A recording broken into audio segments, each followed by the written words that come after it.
మోడీని చూసి మనం కొన్ని అలవాటు చేసుకోవాలి. ఆయన కాంగ్రెస్ గురించి ఎక్కువ మాట్లాడు, ఓ డెవలప్మెంట్ యాక్టివిటీస్ మాట్లాడతాడు, అట్లాగే భవిష్యత్ అవసరాల గురించి మాట్లాడతాడు. 100కి 70-80% ఇవాల్టి పరిస్థితులు భవిష్యత్ అవసరాల గురించి మాట్లాడతాడు. కాంగ్రెస్ వాళ్ళు 100 సార్లు మాట్లాడాక ఒక రివర్స్ చొరకేస్తాడు. లేదంటే కనుక ఏదైనా స్టాలినో ఇట్లాంటి వాళ్ళు ఎన్డీఏ కూటమి భాగస్వాములు మాట్లాడితే వాళ్ళకి కేటాయించే సమయం 20-30%, అది కూడా ఎలక్షన్స్ అప్పుడు మాత్రమే ఉంటుంది.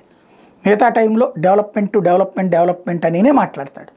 అందులో ఎంత చేయగలుగుతాడో అది చేస్తూనే ఉంటాడు. చంద్రబాబు గారు ఓ పక్కన డెవలప్మెంట్ అన్న కాన్సెప్ట్ పోతూ 24 గంటలు జగన్ చెప్పమే సరిపోతుంది. డెవలప్మెంట్ మనం ఇదిగో అమరావతిలో ఇది చేస్తున్నాం, లేకపోతే పోలవరంలో ఇది చేస్తున్నాం, ఇది నడుస్తూనే ఉన్నాయి కదా, మిగతా డెవలప్మెంటల్ యాక్టివిటీస్ ఏంటి ఇది చెప్పుకోవాలి.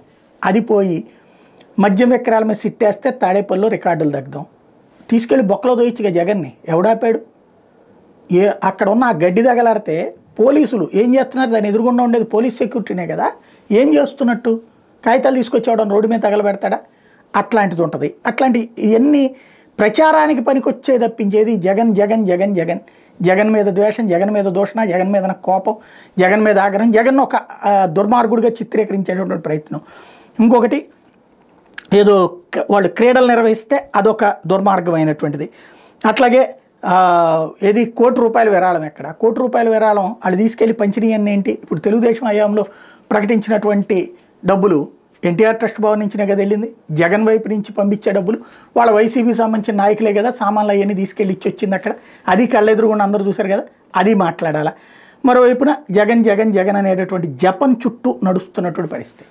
దానివలన జగన్ దుర్మార్గుడు అంటున్నప్పుడు పదే మాట్లాడుతున్నప్పుడు అతను ఎందుకు అరెస్ట్ చేయలేకపోతున్నారు, ఏం చేస్తున్నారు, ఇది ఒక కాన్సెప్ట్ అవుతుంది. నెంబర్ 2 వచ్చేటప్పటికి ఈ పదే మాట్లాడుతూ ఉన్నప్పుడు ఓహో కంపారిజన్, ఇప్పుడు ఫర్ ఎగ్జాంపుల్ ఫీజు రియంబర్స్మెంట్ అప్పుడు ఎట్లుంది, ఇప్పుడు ఎట్లుంది, నవరత్నాలు సూపర్ 6 అప్పుడు ఎట్టున్నాయి, ఇప్పుడు ఎట్టున్నాయి, ఇవన్నీ చర్చకు వస్తాయి కదా, ఇది ఆలోచించలేకపోతున్నారు.